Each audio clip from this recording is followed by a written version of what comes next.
আসসালামু আলাইকুম। অনেকগুলো মুরগির মাংস রান্না করব, তো আপনাদের সাথেও শেয়ার করতে চলে আসলাম। এখানে প্রায় 6+ কেজি মুরগির মাংস রয়েছে। তো তার জন্য আমি প্রথমে একটা প্যানের মধ্যে পেঁয়াজ কুচি দিয়ে একটু হালকা ভেজে তার মধ্যে কাঁচামরিচ আর রসুন বাটা, আদা বাটা দিয়ে একটু হালকা করে কষিয়ে নিই। এরপর বাকি যেসব গুঁড়ো মশলা থাকে সেগুলো হচ্ছে হলুদ, মরিচ, জিরা, ধনিয়া আর গরম মশলার গুঁড়োটা আমি দিয়ে খুব মশলাটা কষিয়ে নিব। যেহেতু এখানে বেশ অনেকগুলো পরিমাণের মুরগির মাংস, তো আমি এই মাংসগুলো আগে থেকেই ম্যারিনেট করে রেখেছিলাম। ম্যারিনেট করার সময় আমি একটু লবণ, হলুদ, লেবুর রস আর অল্প অল্প করে মশলা দিয়ে তেল দিয়ে মাখিয়ে রেখে দিয়েছিলাম। এর ফলে ব্রয়লার থেকে যেই একটা গন্ধ আসে, বা অনেকে ব্রয়লারের মাংসটা খেতে পারে না, পছন্দ করে না, তাদের জন্য এইভাবে রান্না করলে সবাই খেতে পারবে। ম্যারিনেট করে রেখে দিলে মাংস মনে হয় কি মাংসের টেস্টটা অনেকটাই বেড়ে যায়। তো যাই হোক, কথা বলতে বলতে আমার এই যে মশলাটা কষানো শেষ, আর মশলাটাই দেখতে কতটা ইয়ামি লাগছে। এরপর আমি মাংসগুলো সব দিয়ে দিলাম। এগুলো কিছুদিন আগে আমরা পিকনিক করেছিলাম, সেই রান্নাই করেছিলাম, তারই ভিডিও করে রেখেছি। আমি যেই পরিমাণ অলস, একটা ভিডিও করলে মাস ঘুরে যায়, বছর ঘুরে যায়, সেই ভিডিও এডিট করা হয় না, পেজে দেওয়াও হয় না। কিন্তু ফোনে একেবারে স্টোরেজ খালি না থাকার কারণে খুব দ্রুত গতিতে ভিডিওগুলো এডিটিং করে আপলোডও করে দিলাম। সবাই দেখে নেবেন আর অবশ্যই জানাবেন কেমন লাগলো। আসলে একটা কাজ করার পরে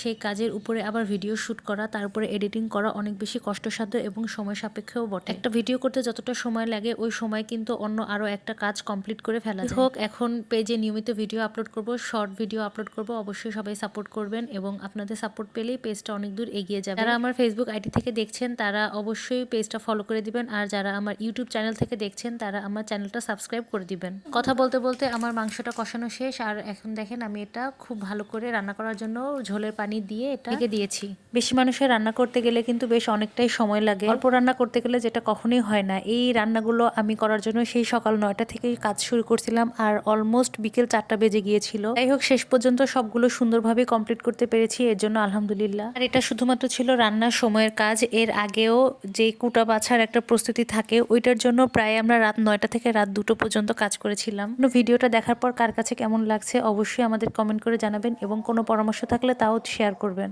আর এই যে দেখতে দেখতে রান্নাটা প্রায় শেষ হয়ে গিয়েছে। এই মুরগির মাংসটা ছিল মাখা মাখা, আর এটার মধ্যে বেশি পরিমাণ ঝোল থাকবে না, এরকমটাই রান্না করতে বলেছিল। একটা সময় ছিল যখন আমি রান্নার জানতাম না। বিয়ের এই কয় বছরে মোটামুটি রান্না করতে করতে যতটুকুন হাত এসেছে, আলহামদুলিল্লাহ মোটামুটি রান্না করতে পারি। সবাই আমাদের জন্য দোয়া করবেন, আপনারা অনেক বেশি ভালো থাকবেন, সবসময় আমাদের পেজের সাথেই থাকবেন। যদিও এটা রান্নার ভিডিও শেয়ার করার মতন পেজ না, এটা হচ্ছে কেক সেল করার একটা পেজ, তারপরেও ভালো লাগে শেয়ার করতে, সুন্দর সুন্দর কমেন্ট পেতে। আপনারা সবাই সুন্দর সুন্দর কমেন্ট করবেন এবং আমাদের পেজের সাথেই থাকবেন, এই আশায় আজকের মতো শেষ করছি। দেখা হবে নতুন কোনো ভিডিওতে।